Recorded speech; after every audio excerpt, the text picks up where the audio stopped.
So I just got done nah, stop playing the music. I'm pissed right now. I can't even begin to explain how I feel about what happened last night. Okay, so let me slow down and kind of explain what's going on. So last night, the Miami Heat went up 3-1 on the Milwaukee Bucks, and I'm not gonna lie, I don't think anyone saw this coming. And if you guys didn't know, if you're just not paying attention to the playoffs, the Bucks are a 2 seed and the Heat are a 7. Wait, no, I lied. The Bucks are a 1 seed and the Heat are the 8 seed. Mind you, the Heat had to play in the play-in tournament to actually make the playoffs. And if you can't tell how crazy this is, well, Milwaukee was my pick to make the finals, but I'm not gonna lie, we should have seen the signs. Now, I know it's kind of apparent. I've made a couple Giannis videos, then by a couple, I mean a lot. So I think it's safe to say that I have a lot of Bucks fans that actually support this channel, and to be honest, I've grown very accustomed to the Bucks. And because of that, I've had the pleasure to watch this team, and there's someone that we need to talk about in a negative way. Now, before I do that, I need to say this right now. There is no part in this video where I'm gonna be going after Giannis. The fact that Giannis has been injured for basically this entire series and is still putting up triple doubles and putting up great stat lines and doing every single thing he can to help this team win, and it's still not enough, is very frustrating if you're a fan of Giannis or if you're Giannis in general. So under no circumstances will there be Giannis criticism. In fact, at this point, Giannis is the only positive I really see about the Bucks as a whole, because I have a lot to say. Now, I need to apologize for something that I did about a month ago. So if you guys have been around my channel for a while, you guys know that I'll talk about a 1 or 2 seed if they're doing really well and kind of recap how their season's going. This is a very common practice that I do, and in this case I did it for the Bucks, and I also talked about the fact that they could have made the NBA Finals. And quick little side note, if you saw my playoff predictions video, I literally predicted them to beat the Phoenix Suns. Anyways, now in that video, my main talking point was not Giannis, which I think surprised a lot of people. Of course, I could say a million good things about him, but it wasn't the reason why I even wanted to make that video. It was the fact that a certain player on the Bucks was playing really well, and if he sustained that level of play, the Bucks were easily going to win the finals. But even if he did it like I didn't think he could, if he was just efficient like he was and he was being a great defender, it was going to be over for the league. So who am I talking about? Well, I'm talking about Drew Tordate Holiday. Now listen, I know about half of you laughed at what I said and the other half said, Spex, what the hell is a Tordate? Now, of course, we all know what a Tordate is in actual sense, but as far as the NBA, what does that mean? Well, my Specs, I'm sorry, I'm not fucking saying that. Fuck 2 for 1, bro. I'm not saying that. Anyways, allow me to teach you about the term Tordate. See, the term Tordate in the NBA community was popularized by a YouTuber named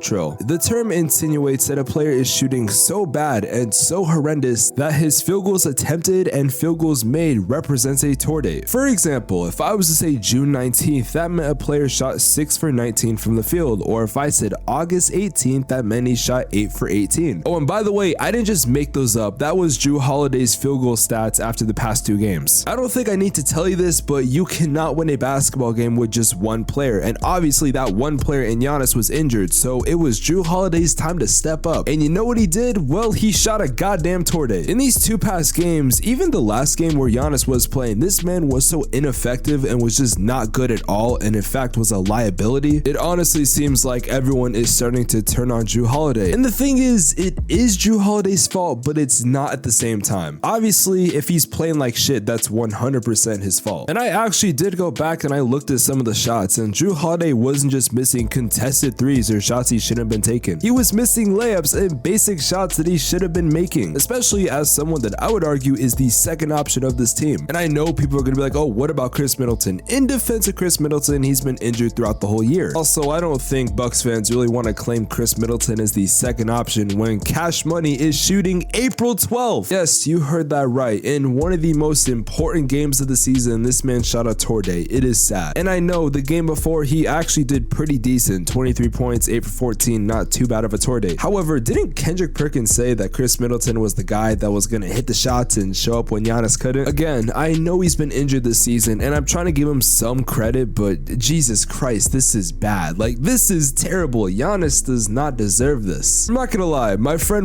Trill, the same person who came up with the tour dates thing pointed out something that is one of the hardest lines I've ever heard. The playoffs expose everything. In a 2-minute rant about the Bucks and their defense, and Mike Budenholzer, Will Sotro was talking about all those things, and he reminded me of something. The playoffs and the regular season are two different seasons in my personal opinion. The regular season, sure, there will be good players and players are going to do their thing, but at the end of the day, the playoffs are a completely different breed of players. For example, that playoff Jimmy thing, yeah, that's not a joke. That is 100% a real thing. Also, there's a reason why load management is a thing, because people in the regular season, for the most part, really don't try. So the stuff I said about Drew Holiday a month ago probably did hold some balance. And also the stuff I said about the Bucks defense and Mike Budenholzer, those stood true. However, in the playoffs, everything got exposed. It turns out the Bucks defense is not that good, especially when they're letting the Heat shoot over 50% from 3. And look, this isn't like the Suns and Mavs series where the Mavs are just making every single shot, it seems like, and they're making things they normally don't make. No, the amount of shots and the opportunities that the Heat are getting are insane. Like, they're so wide open, they should be making those, hence why they're shooting 50%. And I know most of this video was about Drew Holiday, but I haven't even gotten to Mike Budenholzer and how this man needs to be fired. I genuinely think that Mike Budenholzer is an alcoholic and drinks before every game, because the lineups this man runs, the fact that he does not know what he's doing is insane, and it leads me to believe he's on something. Now, real quick, I need to say this because I know a majority of the video seems like I'm just saying, oh, it's only Milwaukee's fault why the Heat are up 3-1 right now. And to a T, I do believe Milwaukee holds a lot of the blame because they're doing dumb shit and they're not playing up to standards. Remember, this was the #1 seed, a team that a lot of people thought was gonna make it to the finals and win because the East is a beast. And while I still believe all of that to be true, we're not gonna discredit the Miami Heat. The Miami Heat have been playing outstanding despite missing Victor Oladipo, who's out for the rest of the season, and Tyler Hero. Jimmy Buckets, or Playoff Jimmy as I like to call him, is 100% a real thing, and this man's been playing crazy. And honestly, I believe that in that Game 4 matchup, they were not going to lose that game because Jimmy had like 55 points, and when Jimmy doesn't want to lose, he's not going to lose. He had 22 in the first quarter, and I think like 20 something in the fourth. I'm just wondering what happened if this man would have had like 10 more points in between the second and third quarter. This man would have damn near had 70 points in a pivotal Game 4 win. And now the Heat are just one game away from making it to the second round. And to be honest, I don't think this is a fraudulent team. I really do believe that the Miami Heat could do pretty well in the playoffs as long as they keep playing as good as they are. But needless to say, the Milwaukee Bucks are going to have a lot of conversations in the offseason. Like, what about Mike Budenholzer? Should he be fired? What about Drew Holiday? Should they trade him? There are so many things we got to look at during the offseason, but in all fairness, this series is not over yet. However, there is a